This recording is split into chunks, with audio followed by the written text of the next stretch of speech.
Hello everyone, I am Sarita Srivastava from Mahatma Gandhi Shikshan Sansthan.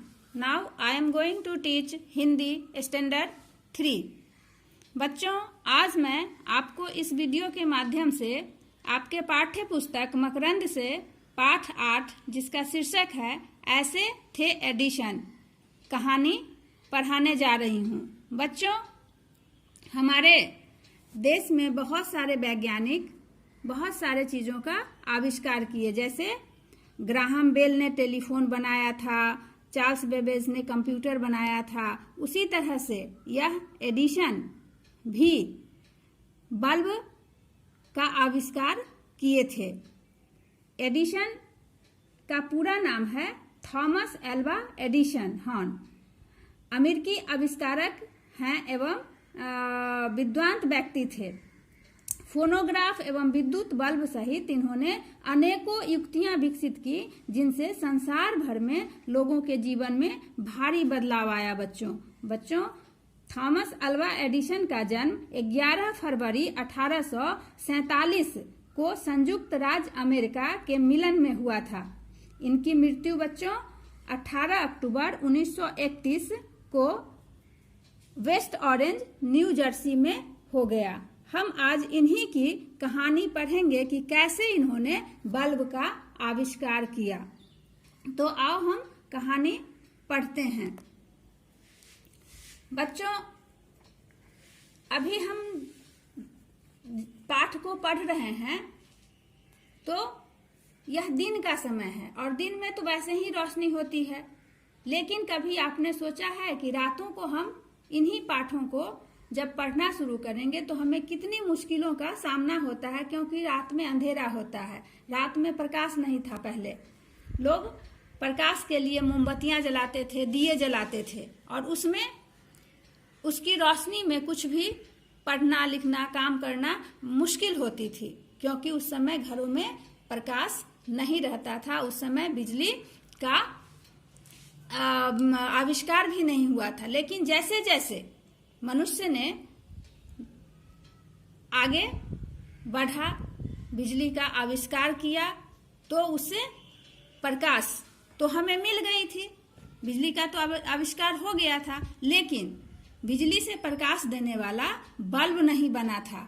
तब हमारी दुनिया कैसी रही होगी बच्चों, यह सोचो कि शाम को जब सूरज ढल जाता था तो दीपक या मोमबत्ती की रोशनी में कैसा लगता होगा। क्या तुम जानते हो कि बिजली से प्रकाश पैदा करने वाला बल्ब किसने बनाया था? तो मैंने आपको पहले ही बताया कि बिजली से प्रकाश पैदा करने वाले बल्ब को थॉमस एल्वा एडिसन ने बनाया था। अब थॉमस एल्वा एडिसन कैसे यहाँ तक पहुंचे? तो बच्चों, थॉमस एल्वा एडिसन बड़े होकर महान वैज्ञानिक बने, लेकिन उनका बचपन बड़ा अनोखा था। बालक एडिसन तुम्हारी तरह ही चंचल का मतलब शरारती और नटखट थे, लेकिन उसकी एक आदत अन्य बच्चों से एकदम अलग थी। जानते हो क्या? वह सवाल बहुत पूछते थे। एक दिन स्कूल में उनकी टीचर पक्षियों के बारे में पढ़ा रही थी।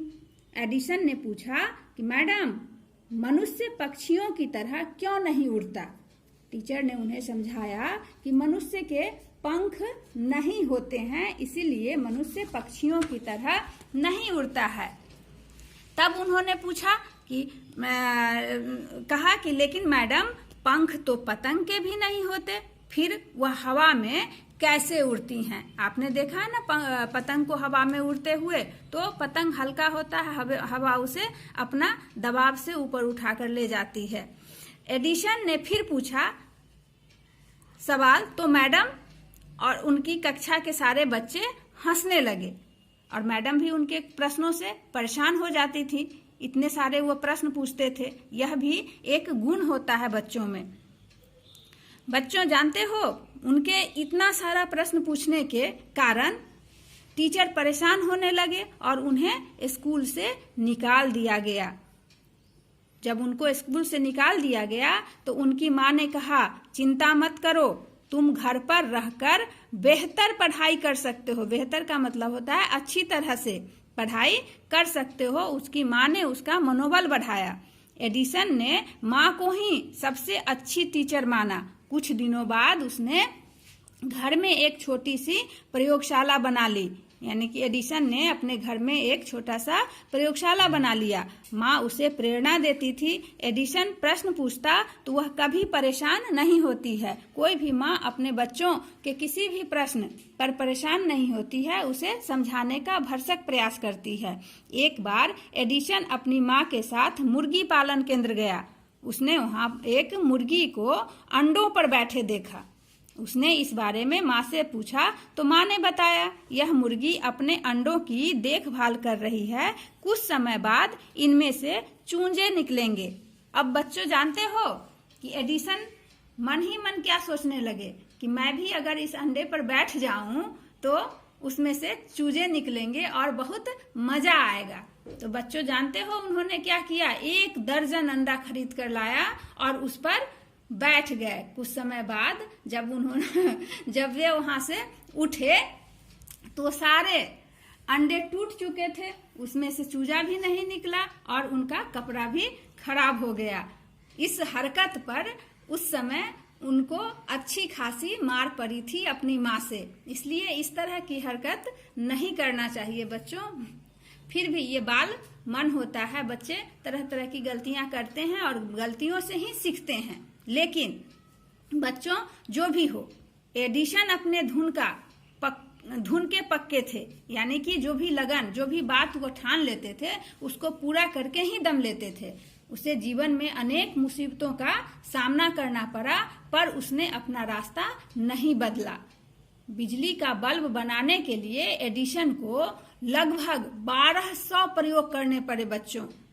आखिर में उनका विश्वास जीत गया। उसने अपने देशवासियों को जो वचन दिया था उसे पूरा करके दिखाया। 4 सितंबर 1882 को पहली बार पूरा न्यूयॉर्क शहर बिजली के प्रकाश से जगमगा उठा। अब जानते हो बच्चों कि इस आविष्कार की सफलता के जश्न में किसी ने उनसे प्रश्न पूछ दिया कि एडिसन, उनसे कहा कि एडिसन, मुझे आप पर दया आती है कि आपके लगभग 1200 प्रयोग बेकार हो गए।